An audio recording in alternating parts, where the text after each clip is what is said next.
नमस्कार मेरे सभी प्यारे भाइयों बहनों, पीताम्बरा एजुकेशन चैनल पर आपका बहुत बहुत स्वागत, वंदन, अभिनंदन। आज कुषाण वंश के इतिहास पर चर्चा करेंगे। आज की क्लास में टॉपिक है कुषाण वंश और इसे आरंभ से अंत तक पूरी चरणबद्ध व्याख्या रहेगी। जिन भाई बहनों ने चैनल सब्सक्राइब ना किया वो चैनल सब्सक्राइब करें, बेल आइकन को दबा दें और ऑल पर क्लिक करें, लाइक करें, शेयर करें और कमेंट ज़रूर करें। चलिए बढ़ते हैं आज की अपनी इस श्रृंखला में क्या कुछ खास होने वाला है और देखते हैं आज का खास। सबसे पहले देखते हैं कि कुषाण वंशों ने भारत पर किस प्रकार से अपना राज्य प्रारंभ किया, कहाँ से आए, क्या थे। चर्चा करते हैं। सबसे पहले समझ में आपको आना चाहिए कि पर्शिया या पार्थियन, जिसे आप पर्शिया नाम से भी जानते हैं, पर्शियन के बाद भारत में कुषाण आए थे। मौर्य काल में भारत आने वाली विदेशी जनजातियों में कुषाण सबसे ज़्यादा प्रभावशाली शासक थे। कुषाण मूल रूप से चीन के थे। कहाँ के निवासी थे?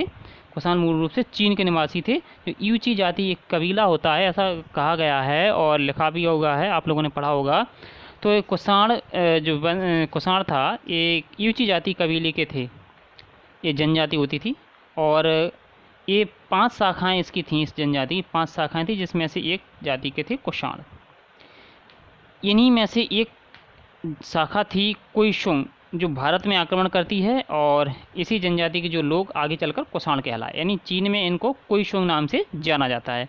चूँकि ये चीन से आए थे तो चीन में इनको कुइशुंग नाम से जाना जाता था और आक्रमण इन्होंने भारत पर किया इस शाखा ने, और इसके बाद ये जनजाति भारत में आकर कुषाण कहलाने लगे। यूनानी लेखकों ने इन्हें तोखरी या तोचारियन भी कहा है और एक खानाबदोश जनजाति थी, जो घुड़मक्कड़ जनजाति थी, ये लड़ाकू जनजाति थी। ठीक है। कुषाण वंश का इतिहास का शुरुआती इतिहास देख लेते हैं। कुषाण वंश का शुरुआती इतिहास क्या है? यूचियों का जो मूल निवास स्थान था, मैंने बताया कि कुषाण वंश यूची जाति से संबंधित है, यूची कबीले से संबंधित था।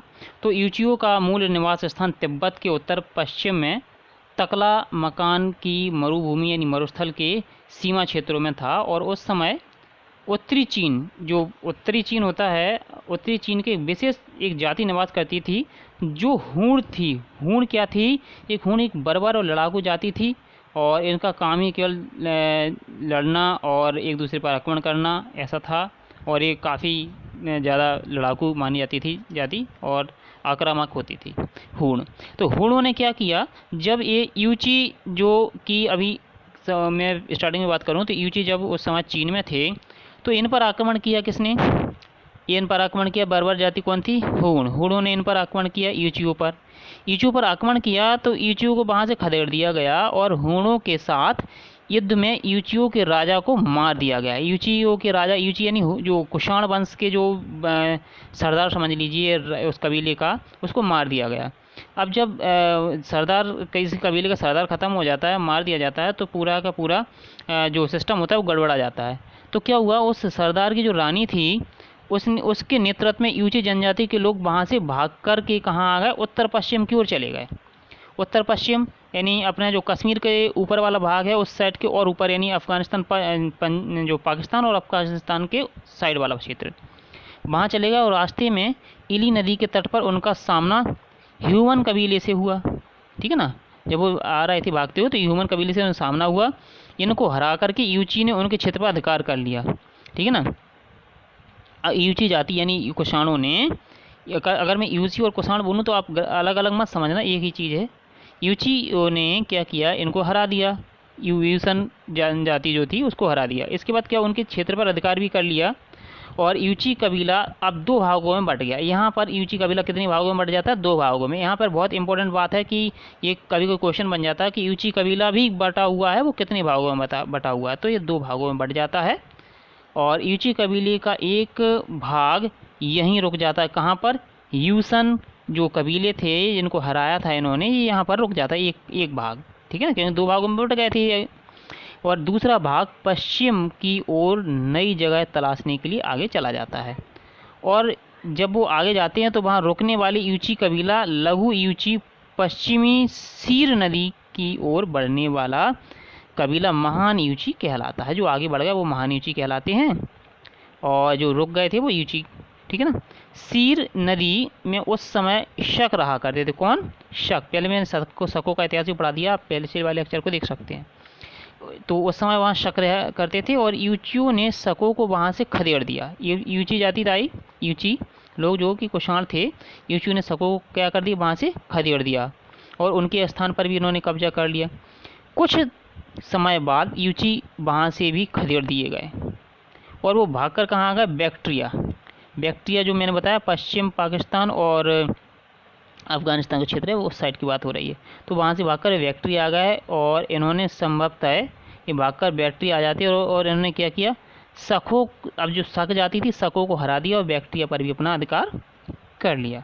अब देखिए, जब बैक्ट्रिया पर अधिकार कर लिया तो उसके बाद ये महान यूची कबीले के जो लोग थे ना, वो खानादेश जीवन को त्याग दिया उन लोगों ने, क्योंकि अब उनको स्टेबलाइजेशन मिल गया था, अर्थात वो एक जगह स्थिर हो गए थे। उनके लिए आजीविका चलाने के साधन आसानी से उपलब्ध हो गए थे इस जगह पर। तो उन्होंने खानादेश जीवन त्याग करके कुछ सालों तक शांति से रहे वो लोग, ठीक है, कुछ वर्ष शांति से रहे और 5 शाखाओं में बंटकर अलग अलग स्थानों पर शासन भी करने लगे। ये 5 शाखाएं कौन कौन सी है? बहुत इंपॉर्टेंट है और कई बार क्वेश्चन पूछे जाते हैं। तो ये थे कुइशुंग, ह्यूमी, शुआंगमी, हीतुन, वातुमी, ये 5 शाखाएं थीं, ठीक है ना। अब इन्हीं शाखाओं में से एक शाखा थी कुइशुंग, जो मैंने देखी यहाँ पे बताया हुआ है, फर्स्ट नंबर पे लिखा कुइशुंग। कुइशुंग जो कालांतर में कुषाण कहलाए। इस विभाजन या बंटवारे के बाद क्या हुआ? लगभग 100 वर्ष बाद कई शुंग शाखा के एक सरदार, कुइशुंग शाखा यानी जो कुषाण वंश की जो शाखा थी, उसके एक सरदार ने क्यू तशेक्यू ने शेष 4 शाखाओं पर भी अपना अधिकार जमा लिया। अब जब चारों शाखा पर अपना अधिकार जमा लिया, जो 5 शाखाओं में बटी हुई शाखा थी, तो कुषाणों ने चारों शाखाओं पर अपना अधिकार जमा लिया। तो अब क्या हुआ कि अब वो संगठित हो गए और संगठित होकर के उन्होंने अब भारत की ओर अपनी कदम बढ़ाना प्रारंभ किए। दोनों ही अब ये कुषाण वंश जो था, कुषाण वंश क्या हुआ? कुषाण वंश का एक राजा था कुजुल कडफिसेस। कौन था? कुजुल कडफिसेस, ठीक है ना। कुषाण वंश का संस्थापक ही माना जाता है इसको, कुजुल कडफिसेस को, ठीक है ना, क्योंकि इसने एकीकरण किया था। कुषाणों के शुरुआती इतिहास की कहीं भी बहुत प्रमाणिक जानकारी नहीं मिलती, फिर भी जो तथ्य हैं उनके आधार पर ये जानकारी दे रहे हैं। देखिए इस प्रकार से कुजुल जो कुषाण वंश का ये पूरा का पूरा आपको कुनबा दिखाई दे रहा होगा और इसमें बौद्ध जो बौद्ध भगवान से ये लोग दीक्षित होते हुए या फिर बौद्ध भगवान को अनुयायी के रूप में इनको बताया गया है। ये देखिए इस टाइप में, ठीक है ना। ये अगला देख लीजिए, इनके ये सिक्के हैं। कुषाणों ने सबसे शुद्ध सोने के सिक्के कुषाणों के राज में ही चले। ये देख लीजिए उन्हीं के वंश के ये सिक्के हैं जो उन्होंने चलवाए थे। देखिए इस टाइप में, ये देखिए ये इस टाइप में, देखिए ये लिखा हुआ है, इनकी ये चित्र बने हुए कुषाणों के, और ये इस पर वृषभ बना हुआ है, इस पर देखिए कुषाण कनिष्क बना हुआ है। ये काफ़ी सारे राजा हैं जो कि अलग अलग मुद्राओं में हैं और ये इनकी मुद्राएं हैं, ये सोने की मुद्राएं हैं जो आज भी हमें भारत में कहीं कहीं पर मिल जाती है और संग्रहालय में तो विशेष तौर से रखी हुई हैं ये, ठीक है ना, ये दुर्लभ सिक्के, ठीक है। ओके, अगला देख लेते हैं। और इस पर लॉर्ड शिवा, देखिए इस पर क्या है? Kushan coins showing lord Shiva pictures, Wikipedia से लिया गया है ये चित्र। देखिए इस पर लॉर्ड शिव यानी शंकर भगवान को दिखाया गया है इसमें, इस टाइप में ये शंकर भगवान है, उन्होंने चीनी स्टाइल में दिखाया है, ठीक है।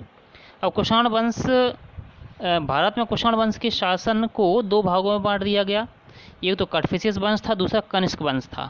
मैंने बताया ना कडफिसेस वंश, कुजुल कडफिसेस जो था, इस वंश के महान शासक कुजुल कडफिसेस और बिम कडफिसेस थे। जो कडफिसेस वंश था उसके 2 राजा हुए, बहुत महान शासक थे, कुजुल कडफिसेस और बिम कडफिसेस। और दूसरी जो शाखा थी वो दूसरी शाखा थी कनिष्क वंश की, महान शासक जिसमें कनिष्क थे, वशिष्ठ, होबेस्क, कनिष्क सेकंड और वासुदेव। वासुदेव संभवतः आखिरी राजा था, ठीक है ना। ये कनिष्क वंश। अब देखिए कुजुल कडफिसेस के बारे में पढ़ते हैं।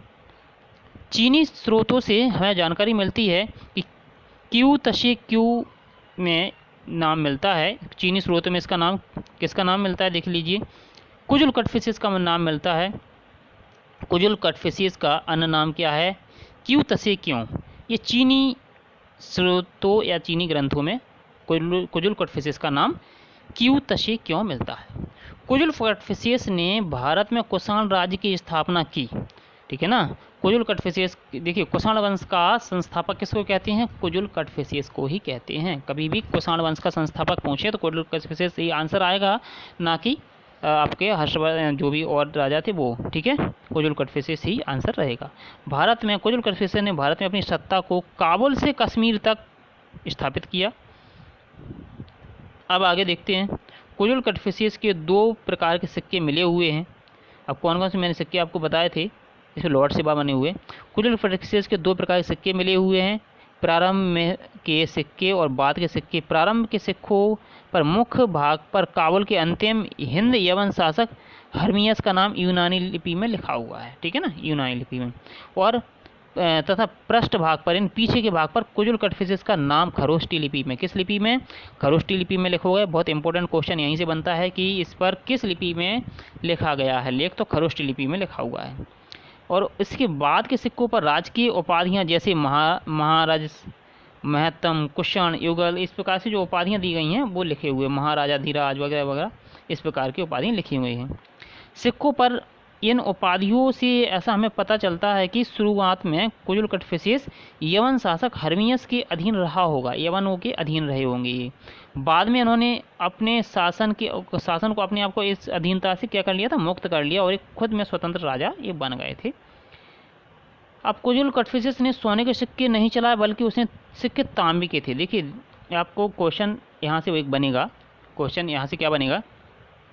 क्वेश्चन तो एक बनता है कि सबसे शुद्ध मुद्राएं किसने चलाई, तो इन्होंने चलाई थी कुषाणों ने। ठीक है, अब इसके बाद बात आती है, जब इन्होंने सोने की मुद्राएं चलाई तो व्यक्ति सोचेंगे सोने की मुद्राएं चलाई हैं तो यहाँ पर तो तांबे के सिक्के की तो बात ही नहीं हो रही है।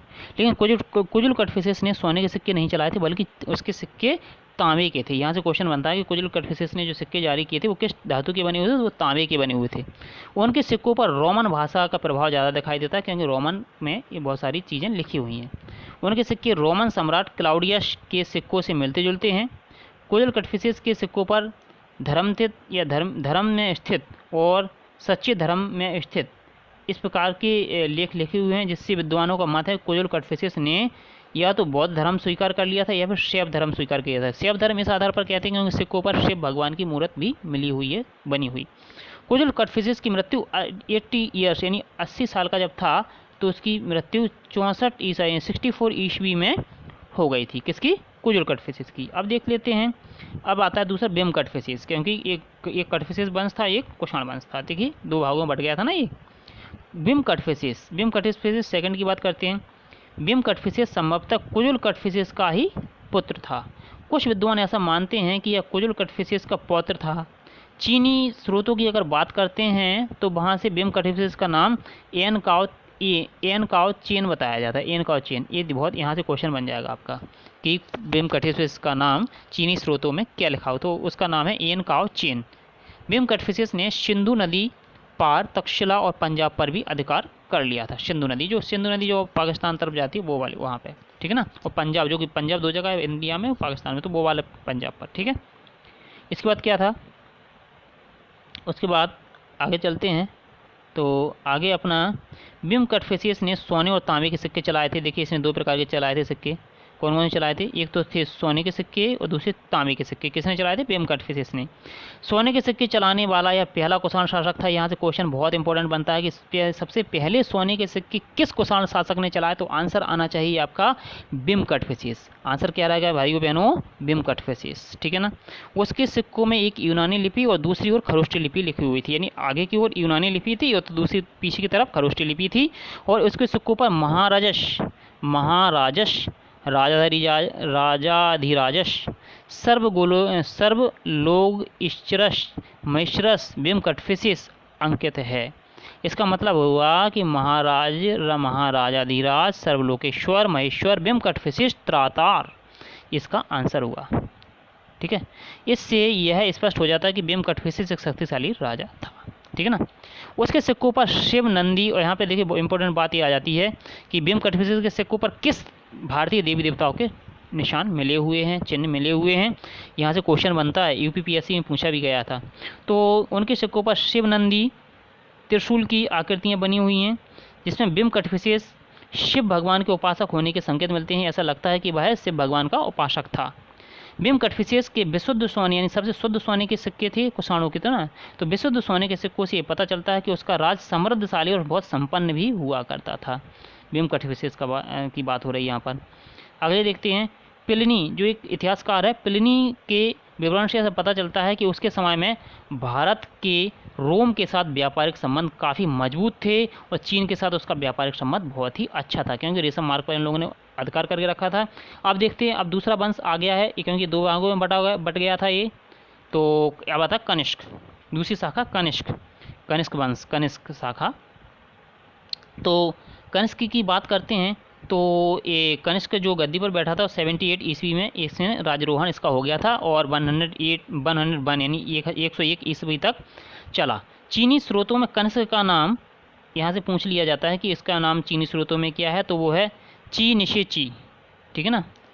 भीम कटफिसेस और कनिष्क का क्या संबंध था, यह निश्चित रूप से तो आप नहीं कह सकते, लेकिन इस बात से कोई संदेह नहीं कि कनिष्क कुषाण वंश का तीसरा महान शासक था। कनिष्क कुषाण वंश का तीसरा महान शासक था, क्योंकि पहला तो हुआ कुजल कटफिसेस, दूसरा हो गया भीम कटफिसेस और तीसरा कौन हुआ, कनिष्क।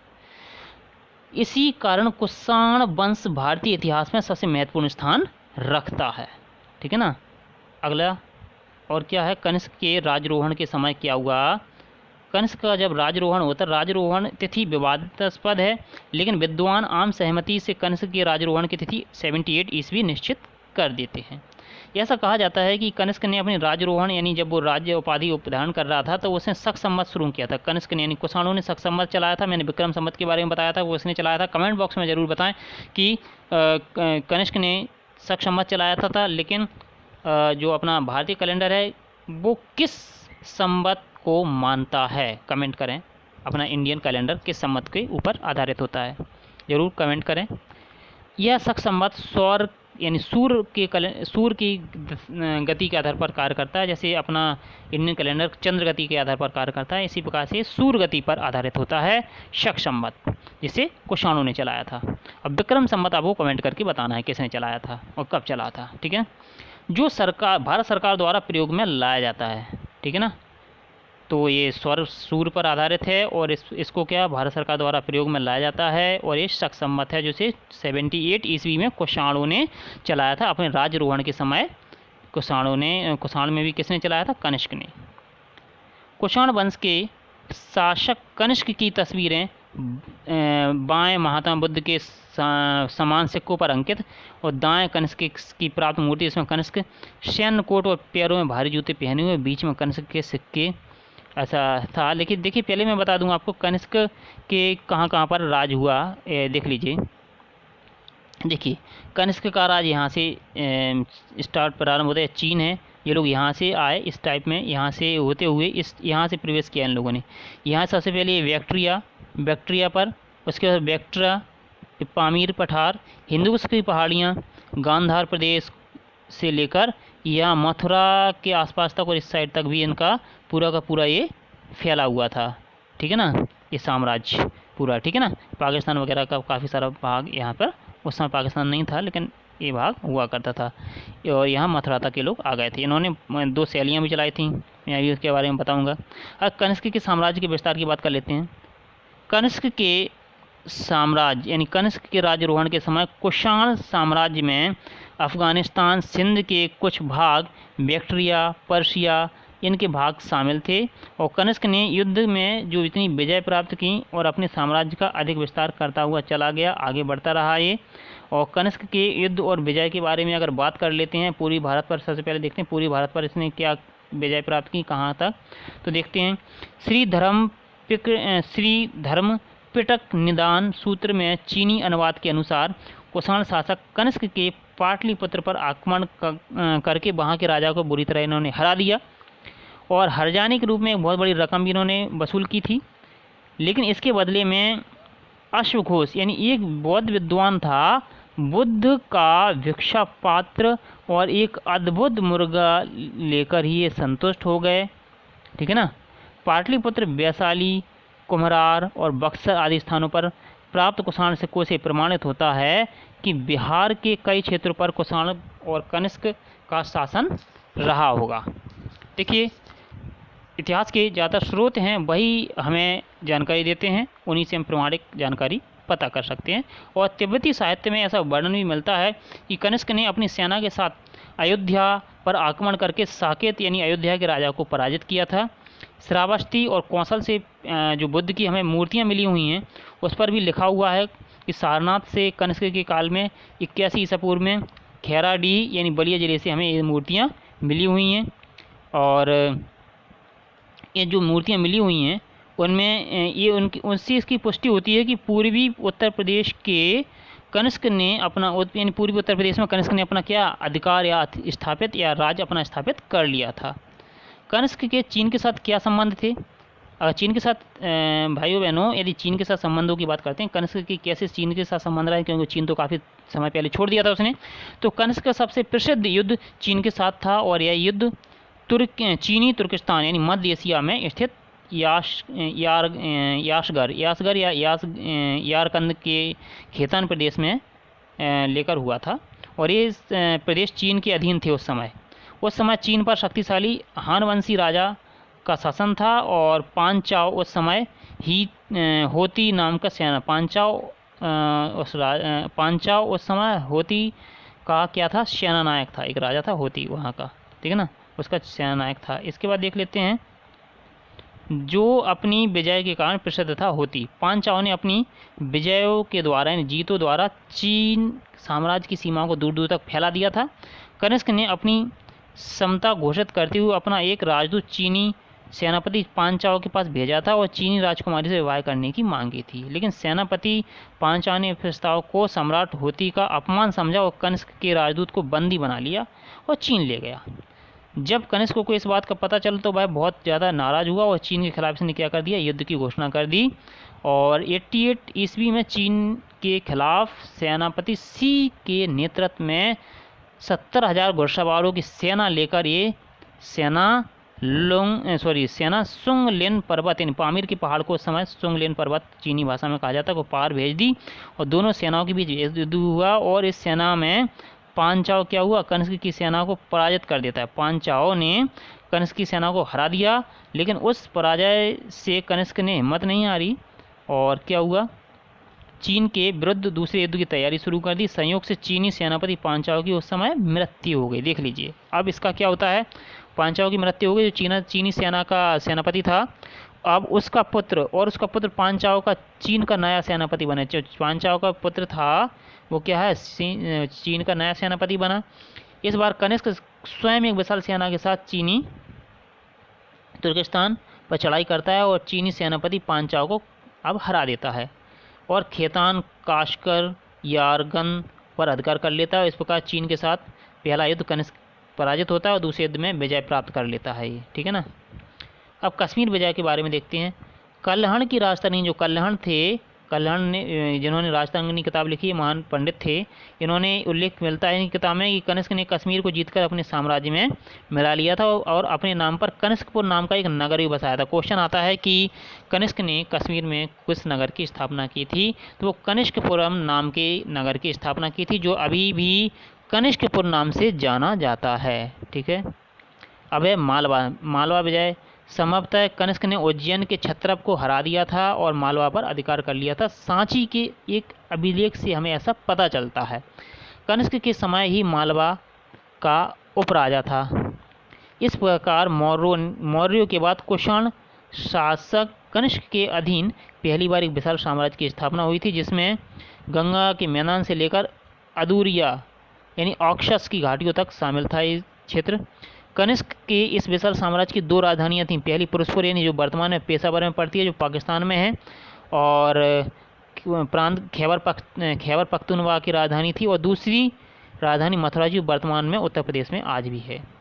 अब कनिष्क की मृत्यु कैसे होती है, अगर बौद्ध ग्रंथों की माने और चीनी ग्रंथों के अनुवाद के अनुसार मानते हैं तो क्या होता है कि बहुत अत्यधिक लालच और निर्दयी स्वभाव और महत्वाकांक्षा के कारण जनता में कनिष्क अप्रिय हो गया था और उसने अपने बौद्ध धर्म को ग्रहण करने के बाद भी अपनी दिग्विजय यानी पूरे विश्व को जीतने की नीति नहीं छोड़ी और निरंतर युद्धों के कारण सैनिक कनिष्क से बुरी तरह से क्या आ गए थे, तंग आ गए थे, परेशान हो गए थे। इसलिए सैनिकों ने कनिष्क के खिलाफ विद्रोह की भावना आ गई थी। एक बार जब कनिष्क उत्तरी अभियान पर जा रहा था तो रास्ते में बीमार पड़ गया और उसी समय सैनिकों ने उसका मुंह लिहाफ अर्थात एक कंबल से ढक दिया और पीट पीट कर मार डाला। यह कथा कितनी सही है ये तो नहीं कह सकते, लेकिन इस आधार पर इतना कह सकते हैं कि एक महान कुषाण एक महान शासक था जिसका अंत दुखद रहा। कनिष्क की मृत्यु 101 ईस्वी में मानी जाती है। इसकी उपलब्धियां देख लेते हैं। कनिष्क की उपलब्धियां क्या क्या रहीं। कनिष्क ने रेशम मार्ग पर अपना नियंत्रण रखा। कनिष्क रेशम व्यापार के मार्गों पर नियंत्रण था जो इसी समय उसी के राज्य से यानी साम्राज्य से होकर गुजरता था। उस समय रोमन और चीन का रेशम का बहुत बड़ा व्यापार हुआ करता था। रोमन की बैक्टीरिया से क्या थी, दुश्मनी थी, इसलिए उन्होंने ऐसा रास्ता की तलाश की थी जो बैक्टीरिया से होकर गुजरता ही ना हो। और ये जो मार्ग था कनिष्क के राज्य से होकर गुजरता था, इसलिए रेशम के इस मार्ग पर कुषाणों के आमदनी के बड़े स्रोत थे, साधन थे, और वहाँ से जाने वाले व्यापारियों से टैक्स लेते थे। रेशम व्यापार में भारतीय व्यापारियों ने भी दलाल के रूप में भूमिका शुरू कर दी थी और वे चीन से रेशम खरीदते थे और रोम में भेज देते थे और इससे सोना मिलता था, इनको सोने के सिक्के चलते थे उस समय। इस प्रकार से कुषाणों के समय उत्तर पश्चिम भारत व्यापार की दृष्टि से बहुत महत्वपूर्ण था। अब बौद्ध धर्म की बात कर लेते हैं कि बौद्ध धर्म को संरक्षण कैसे दिया और अन्य धर्मों के प्रति इसका व्यवहार कैसा रहा। तो कनिष्क वास्तव में एक महान योद्धा था। इसने अपने साम्राज्य को पर्शिया से लेकर मगध तक फैलाया, लेकिन उसकी प्रसिद्ध बौद्ध धर्म को संरक्षण और अन्य धर्मों के प्रति सहिष्णुता के कारण उसकी ख्याति थी। उसका खुद का जो धर्म था, निजी धर्म था, वो था बौद्ध धर्म। उसने बौद्ध धर्म को अपना लिया था और उसने 98 ईस्वी में कुंडलवन में चौथी बौद्ध संगीति हुई थी, इसका आयोजन करवाया था और बौद्ध संगीति में वसुमित्र को अध्यक्ष बनाया गया था और उपाध्यक्ष थे अश्वघोष। ये क्वेश्चन बहुत इंपॉर्टेंट है, नोट कर लेना भाइयों बहनों, क्योंकि वसु यह पूछा जाता है कुंडलवन कश्मीर में जो अध्यक्ष था और जो बौद्ध संगीति उसकी अध्यक्षता उपाध्यक्षता किसने की थी, तो अध्यक्षता की थी वसुमित्र ने, उपाध्यक्ष थे अश्वघोष। महासंगीति में महान बौद्ध धर्म को अब इस देखिए इस जो कुंडलवन कश्मीर में जो बौद्ध संगीति हुई उसमें बौद्ध धर्म दो भागों में बट गया था, एक हीनयान और दूसरा महायान, ठीक है ना। तो हीनयान और महायान, ठीक है। तो कनिष्क ने बौद्ध धर्म यानी महायान की शाखा का प्रचार किया था और उसने बौद्ध धर्म की महायान शाखा को ही अपनाया था। उसने अनेक बौद्ध स्तूप विहारों का भी निर्माण करवाया था। कला की बात कर लेते हैं। कनिष्क विशाल भवन महल वगैरह उसने बनवाया है। उसने सबसे अच्छी बात यह है उसने पुरुषपुर यानी पेशावर जो वर्तमान में पाकिस्तान में है, यहाँ बुद्ध के अवशेषों पर 400 फीट ऊंचा स्तूप बनवाया था, जिसकी प्रशंसा चीनी यात्री हैंसोंग ने भी की थी, जो हैंसोंग आया था इंडिया में। कश्मीर में उसने कनिष्कपुर नाम का नगर बताया था। इसके अलावा तक्षशिला नगर का नया भाग बनवाया था जो सिरमुख कहलाता है। और कनिष्क के काल की स्थापत्य कला का सबसे अच्छा उदाहरण हमें मथुरा का देवकुल और नाग मंदिर मिलता है। क्वेश्चन यहीं से आ जाता है, देवकुल और नाग मंदिर मिलता है। महायानी बौद्ध के विकास में मूर्ति कला के प्रभाव खूब था। इसमें दो शैलियाँ चलाई, एक गांधार शैली चलाई थी, दूसरी गांधार शैली और मथुरा शैली। मथुरा शैली महात्मा बुद्ध की सुंदर मूर्तियाँ बनाई गई। मथुरा शैली में कंस की एक आदम का यानी एक बहुत ऊंची मूर्ति मिली है, 5-6 फुट ऊंची मूर्ति कम से कम है। और वो इस मूर्ति में कंस स्वयं है, लेकिन उसकी सिर कटी हुई मूर्ति मिली है जिससे उसकी गठी, लेकिन उसमें उसकी शारीरिक संरचना दिखाई देती है। तो वो उसमें क्या है, अपने एकदम नीचे तक पोशाक पहने हुए है और घुटनों तक चोगा और पैरों पर भारी बूट उसमें दिखाई देते हैं हमें। और आज भी ये मूर्ति मथुरा के संग्रहालय में रखी हुई है। अच्छा, इसके अलावा क्या है, कनिष्क के 2 प्रकार के सिक्के थे। इसमें कुछ पर यूनानी लिपि थी और कुछ सिक्कों पर ईरानी लिपि लिखी हुई थी। ध्यान कर लेना, कनिष्क के सिक्कों पर 2 लिपियाँ मिलती हैं, यूनानी और ईरानी। इसके बाद देखते हैं इसके अलावा उसे एक बेदी पर बलि चढ़ाते हुए भी दिखाया गया है कनिष्क को। और सोने के सिक्के रोम सम्राट के सिक्कों से मिलते जुलते हैं, जो कनिष्क की क्या कर देते हैं, मिलते जुलते हैं। तो कनिष्क की आकृति और दूसरी ओर किसी अन्य देवी या देवता की आकृति इस सिक्के पर मिलती है लिखी हुई। और इसके अब कनिष्क के दरबार में कौन कौन थे भाई महान, देखिए कनिष्क के दरबार में पाश, वसुमित्र, नागार्जुन, अश्वघोष, मात्रचेत और संगरक्ष जैसे प्रसिद्ध बौद्ध विद्वान रहते थे। संगरक्ष कनिष्क का राजपुरोहित हुआ करता था और आयुर्वेदाचार्य चरक कनिष्क के राजवैद्य हुआ करते थे। इन्होंने चरक संहिता की पूरी ग्रंथ लिखा है, किसने, चरक ने। कनिष्क के अन्य ग्रंथों में भी अन्य विद्वानों को भी इन्होंने संरक्षण दिया था। कनिष्क के उत्तराधिकारी की बात कर लेते हैं। देखो भाइयों बहनों, वीडियो काफ़ी लंबा होने वाला है, लेकिन आप धैर्य से देखिए क्योंकि इसमें चर्चा पूरी करने की कोशिश की गई है आप इसलिए, क्योंकि आपसे कोई क्वेश्चन मिस ना हो, छूटे ना, और परीक्षा की दृष्टि से काफ़ी इम्पोर्टेंट व्यू है। तो कनिष्क जब अभियानों से यानी युद्ध अभियानों के द्वारा एक विशाल साम्राज्य इसने स्थापित कर लिया था और उसका ख्याति चारों तरफ फैल गई थी, लेकिन कनिष्क की मृत्यु के बाद धीरे धीरे वो राज्य क्या हुआ, पतन की ओर बढ़ने लगा। कुषाणों का साम्राज्य कनिष्क के बाद कई दशकों तक चला, लेकिन उसके उत्तराधिकारी में कोई विशेष उल्लेखनीय काम नहीं किए, और उनके बारे में थोड़ा थोड़ा देख लेते हैं। पहले उसके देखिए वशिष्ठ। वाशिष्ठ कनिष्क के बाद उसका सबसे जो बड़ा बेटा था वाशिष्ठ, वो 102 ईस्वी में से लेकर 106 ईस्वी तक सम्राट रहा, और वाशिष्ठ ने श्रीनगर के पास जुस्कपुर और जयस्वामीपुर नाम के 2 नगरों की स्थापना की थी। ये वशिष्ठ था, एक सबसे बड़ा पुत्र था उसका कनिष्क का। उसके बाद आया हुविष्क। हुविष्क कनिष्क के बाद हुविष्क 106 से लेकर वाशिष्ठ यानी उसके अपने बड़े भाई वाशिष्ठ के बाद हुविष्क आया, जो 106 से लेकर 140 तक कुषाण साम्राज्य की गद्दी पर बैठता है। इसके शासनकाल में सख्त शासक रुद्रदामन ने हुविष्क को हराया था और मालवा का प्रदेश कुषाणों से आयात करा लिया था। उसके समय में कुषाणों की प्रमुख राजधानी पुरुषपुर से हटाकर मथुरा बना दी गई थी, ठीक है ना। ये पुरुषपुर से हटाकर क्या बना दी गई थी, मथुरा। एक क्वेश्चन यहीं से आ जाता है कि कुषाणों की राजधानी किसके समय, उसके समय कुषाणों की राजधानी पुरुषपुर से हटाकर मथुरा बना दी गई थी। हुविष्क के सिक्कों पर शिव भगवान, स्कंद कुमार, विशाख और महासेन आदि देवताओं की मूर्तियां बनी हुई है, यहाँ से क्वेश्चन आता है। अगला देख लेती है, आप नोट्स ही बनाते जाएं, आप लिखते भी जाएं या फिर स्क्रीनशॉट करते जाएं, आपके लिए काम की रहेंगी ये चीज़ें।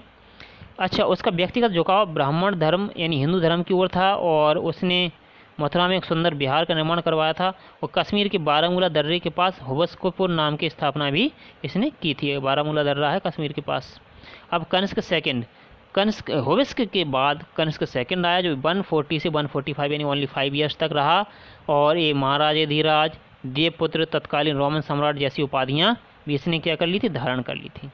अब उसके बाद सबसे आखिरी शासक जो था कनिष्क सेकंड के बाद जो आखिरी शासक था वो तो वासुदेव, जो कि 145 से लेकर 176 तक इसने कुषाण साम्राज्य की बागडोर संभाली। संभवतः वासुदेव इस वंश का आखिरी सम्राट था। इसके बाद कुषाण साम्राज्य उत्तर पश्चिम के भाग और उसके हाथों में चला गया।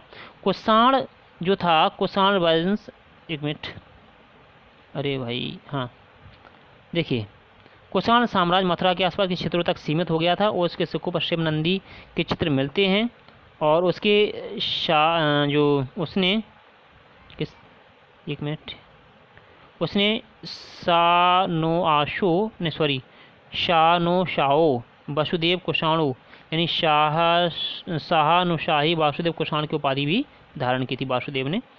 और कनिष्क के अन्य उत्तराधिकारी की बात करते हैं तो वासुदेव इस वंश का आखिरी सम्राट था। वासुदेव के बाद कुषाणों का इतिहास स्पष्ट रूप से मिलता नहीं है। कनिष्क थर्ड और वासुदेव सेकंड के द्वारा जारी सिक्कों से इतना प्रमाणित होता है कि कुषाण साम्राज्य वासुदेव के बाद ही बना रहा, लेकिन इतिहास में इनके शासन क्षेत्र के स्पष्ट प्रमाण नहीं मिलते हैं। चीनी स्रोतों के अनुसार वासुदेव सेकंड ने 230 ईस्वी में चीनी सम्राट के दरबार में अपना दूत भेजा था। ऐसा माना जाता है कि वासुदेव सेकंड के बाद ईरान में ससानियों, उत्तरी भारत में भारशिवो, वैद्यो, कुडीनंदो और मालवा के स्वतंत्र गणराज्य स्थापित हो गए। कुषाणों के साम्राज्य पूरी तरह से विखंडित कर दिए। इस प्रकार भारत में कुषाण वंश का अंत हो गया। देखिए, कुषाण वंश के बारे में आपको बता दूं, संस्थापक ज़्यादातर तांबे के सिक्के, यूनानी लिपि और खरुष्टी लिपि, बौद्ध धर्म, ये इंपॉर्टेंट चीज़ें हैं, यहाँ से क्वेश्चन पूछे जाते हैं। तो संस्थापक कौन था? कुषाण वंश का संस्थापक कुजल कटफिसेस था। उसके बाद बिम कटफिसेस आया, उसके बाद कनिष्क, फिर उसके बाद वशिष्ठ, फिर उसके बाद हुविष्क, फिर कनिष्क सेकंड और वासुदेव का वासुदेव थर्ड और वासुदेव सेकंड। ये पूरा इनका क्या था, पूरी डायनेस्टी है। आप स्क्रीनशॉट भी कर सकते हैं इसे। अब देख लेते हैं आगे और क्या है। इस प्रकार से देखिए, ये जो कनिष्क है, और कनिष्क ये बौद्ध प्रतिमा के सामने या बौद्ध भिक्षु के सामने बौद्ध धर्म को इसने अपना लिया था, और ये वहीं उसी समय की ये याद दिलाता है। कनिष्क जो लिखा हुआ है महायाना बौद्धिज्म यानी ये महायान बौद्ध धर्म की महायान शाखा को स्वीकार करते हुए जो कुंडलवन कश्मीर में हुई थी ये राज्यसभा, उसकी चित्र है ये कनिष्क है। देखिए यहाँ पर ये राजा कनिष्क है, ये आप देख लीजिए, इस पास से ये कनिष्क है, ये राजा कनिष्क। और ये बौद्ध भिक्षु या बौद्ध जो भी आप मान सकते हैं वो हैं जिन्होंने को ये बौद्ध धर्म की दीक्षा जो भी हुई थी। ये कनिष्क की जो मूर्ति मिली हुई है जो कि आज भी संग्रहालय में रखी हुई है, और इसके नीचे क्या लिखा हुआ है आप देख सकते हैं। कुषाण सम्राट महाराज राजतिराष्ट्र देवपुत्र कनिष्क प्राप्ति स्थान भाट या माठ मथुरा, ठीक है ना, ये माठ लिखा हुआ, माठ मथुरा, मथुरा से ये मिली हुई है, ठीक है ना। इस प्रकार से ये देखिए ये पूरा इस प्रकार, लेकिन बिना सिर कटी यानी सिर नहीं है इसका। कुंडलवन में चौथी बौद्ध संगीति वसुमित्र और अश्वघोष, वसुमित्र अध्यक्ष थे, अश्वघोष उपाध्यक्ष या जो अध्यक्ष थे कौन थे आप लोग को मैंने बताया है अभी। हीनयान और महायान दूसरी राजधानी मथुरा थी। हीनयान और महायान में दो भागों में बट गया था और दो राजधानियाँ बनी हुई थी, पहली राजधानी मथुरा और दूसरी राजधानी कहाँ थी, पेशावर, पुष्पर। 78 में राजरोहण हुआ, शक संवत चलाया कुषाणों ने। चीन के पांचाओं के साथ युद्ध हुआ कुषाणों वो कनिष्क का, और कश्मीर में कनिष्कपुर और तक्षशिला में सिरकप, मथुरा में देवकुल किसने बनाया, कनिष्क ने बनाया। और मूर्ति पेशावर में और 13 मंजिल का टावर या ऊंचा वो मठ या जैसे बोल सकते हैं स्तूप बनवाया था। वसुमित्र दरबार में रहते थे जो महाविवास राजकवि अश्वघोष बुद्धचरित, अश्वघोष ने बुद्धचरित लिखा था। वसुमित्र का बुद्धचरित का वो है अश्वघोष, वसुमित्र का महाविवास सूत्र है और राजकवि थे, और अश्वघोष बुद्धचरित के लेखक थे और चिकित्सक थे चरक, जिन्होंने चरक संहिता की रचना की थी। और ये सारी की सारी चीज़ें ये सारे विद्वान किसके दरबार में रहते थे, कनिष्क के दरबार में रहते थे। नागार्जुन जैसे प्रकांड पंडित जिन्हें भारत का आइंस्टीन कहते थे, ये भी उन्हीं के दरबार में रहते थे। और सबसे ज़्यादा शुद्ध सोने के सिक्के कुषाणों के ख्याल में चले, और गंधर कला और मथुरा कला शैली का जो चलाई थी वो कुषाणों के कनिष्क ने चलाई थी। यदि आज की वीडियो आपको अच्छी लगी हो तो पीतम्बरा एजुकेशन चैनल को लाइक करें, शेयर करें, सब्सक्राइब करें, बेल आइकन को दबा दें, ऑल पर क्लिक कर दें और कमेंट करना ना भूलें। Thank you watching for this video. Thank you.